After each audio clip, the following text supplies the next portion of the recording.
почитуван заменик председател на Собранието, представници на владата, колеги пратеници. Минатиот владин состав, а и овој во континуум, подпиша договор за пријателство, добрососедство и соработка помеѓу Република Македонија и Република Бугарија.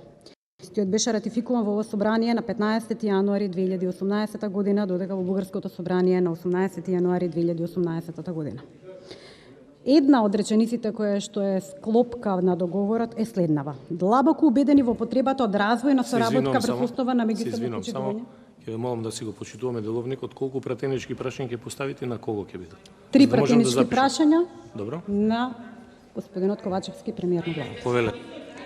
Значи, длабоко убедени во потребата од развој на соработка врз основа на, ќе ве молам и го одземате времето, на меѓусебното почитување, доверба, разбирање, добрососедство и почитување на интересите на нивните држави. Тоа значи дека овој договор се темелеше на 3 наративи: пријателство, добрососедство и реципроцитет. Ајде да ги видиме по дефиниција секоја поединечно. Пријателство. Состојба на трајна наклонетост, почит и доверба. Тоа е диадична врска, што значи дека вклучува низ интеракции помеѓу две страни. Го препознаваат и двете страни на врската и се карактеризира со возвратна наклонетост. Истото е без формални должности или законски обврски. Второ, добрососедство. Тоа е пријателство и соработка без мешање во внатрешните работи на друга држава. Земјата која одржува пријателски и кооперативни односи со соседни земји не се меша во нивните внатрешни работи. Поврзано особено со надворешната политика воспоставена од американскиот претседател Рузвелт во однос на земјите од Латинска Америка. Реципроцитет. Луѓето се реципроцитетни ако ги наградуваат добрите постапки и ги казнуваат нелюбезните. При тоа мора да се земе во предвид дека луѓето оценуваат љубезноста на една акција не само незините последици, туку и според незината основна намера.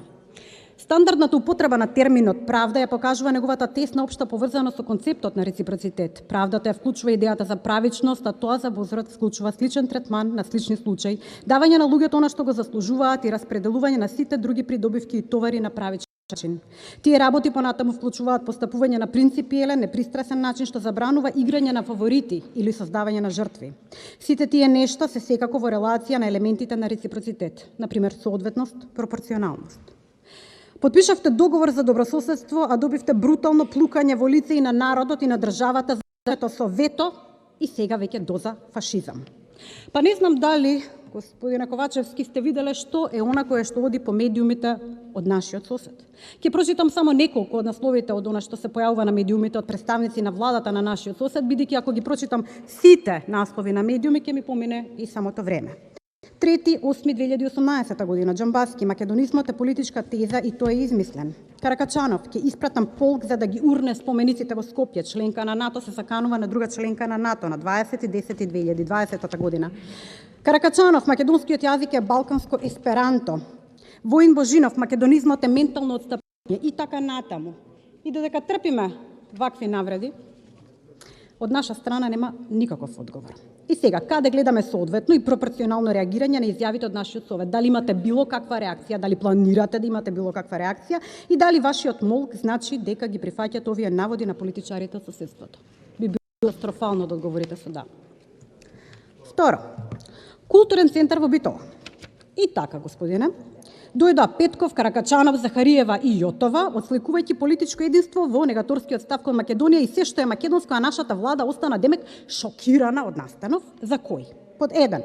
МНР било известено минимум 1 до 2 недели претходно за прелет и слетување во Битола. МВР координирало 100 представници од специјалните единици како и цело СВР Битола, давајќи целосна логистика на настанот. Министерството за култура морало да биде известено, оти нели отваравме културен центар и накратко владата даде логистичка поддршка која се финансира од данокот на граѓаните на Македонија за настан против Македонија и македонскиот народ. Чиста, брутална, јасна и јавна провокација, а вие и понатаму да си молчите. А денес никој не знае да одговори како се отвори тој културен центар со име на фашист Ванчо Михајлов на прв ден Песах во градот кој остана без евреи, баш од фашистите, народните од херои, таму загина Стив Наумов, Естреја Овадија Мара, Коле Ангеловски, повеќе од половина од партизанскиот одред Даме Груев и бројни знаени и незнаени македонски јунаци на кои до ден денеска и гробот не им го знаеме. Реагираше македонската јавност, Сојузот на борци од Битола, ЕЗРМ, ама од кај вас ништо. И сега Зарем немаме срам? Кого мислите дека правите будал? Народот знае се. Ја претворивте в државата во територија, а сега се обидувате да ја претворите во нечија земја, која што ќе го слави овој ли? Овој лик, да цитирам, ништо друго нема, всички тие говеда од Македонија, кои што подкрепат македонизма, се минали обучението си в Белград. Баш овој. Знаете да водите држава и затоа треба да заминете. Ако не го сторите тоа, тогаш и повеќе од јасно дека не ја сакате оваа држава, напротив, вие ја мразите Македонија. А од озгора на се не ги знаете ни законите. Па еве го предметот известување од Министерството за правда, кое што вели вака. Министерството за правда не е во можност да ви издаде одобрение за употреба на името Иван Михайлов во име на здружение. Тоа се повикува на Законот за здружение и на фондации, не ги знаете законите, во член 8 став 4. За прашања за името кои не се уредени со овој закон се применуваат одредбите од законот со кои што се уредува име на фирма или трговско друштво. И понатам го разгледуваме Законот за трговски друштва, член 49 став 2, вели во фирмата може да се внесе презиме на историска и друга позната личност само во согласност со личноста или ако е почината со согласност на нејзините сродници до трет степен по права линија, а доколку такви не постојат, согласност дава Министерството за правда. Па не дало согласност Министерството за правда. На крајот го имаме нели и уставот. Па видите, овдека носиме на фотографија од како изгледа таблата. Ова е бугарско писмо, во Македонија се користи македонско кирилично писмо.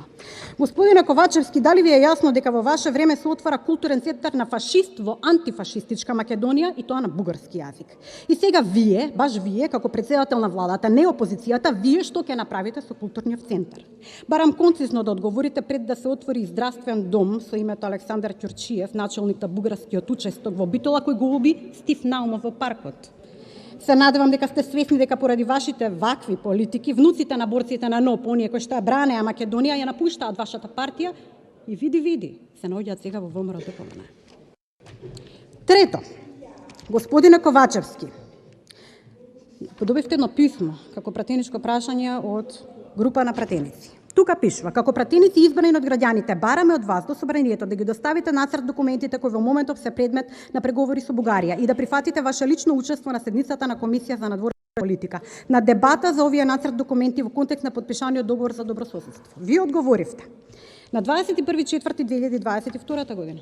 Одговоривте и велите: официјален документ на темата за која барате да дискутираме во владата на Република Македонија не постои. Ама не сте баш искоординиран, оти на Дојче Веле оти да освои, кој што дава изјава. Има документ за договор, се чека согласност од Софија, согласноста се прави овдека, не се прави компромис од дома. Има еден таков документ, вели Османи, кој што сме спремни да го прифатиме, меѓутоа се дека не добиеме одговор дека е прифатлив и за Република Бугарија, сметам дека не се созреани предуслови. Господине Ковачевски, не може да водите вака држава. Очигледно дека не знаете да ја водите државата, ниту пак сте премиер на министрите од ДУИ. Па терате концепт на биполарна влада и затоа пред да дозволите отварање на здравствен дом Менгеле, кога поднесувате оставка, за да одиме на предвремени избори? Тоа е моето трето прашање. Да? Не знам зашто не ги запишам.